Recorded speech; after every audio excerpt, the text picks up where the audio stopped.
Welcome to our deep dive into one of the most significant events in India's fight for independence, the non-cooperation movement led by Mahatma Gandhi. The year was 1919. The horrific Jallianwala Bagh massacre had left the nation in shock and despair. Hundreds of unarmed civilians were brutally killed by British forces, igniting a flame of resistance across the country. Mahatma Gandhi, a leader known for his philosophy of non-violence and civil disobedience, took the reins of the Indian National Congress.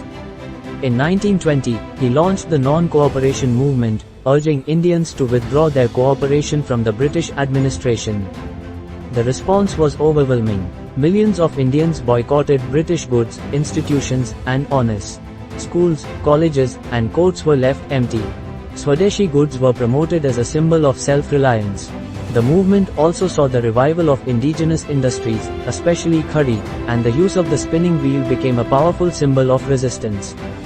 Gandhi's call for self-sufficiency resonated deeply among the masses. However, the movement was not without its challenges. British authorities responded with arrests and crackdowns.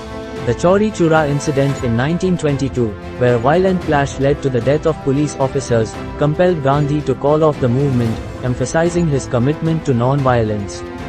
Despite its abrupt end, the non-cooperation movement had a profound impact on the Indian freedom struggle.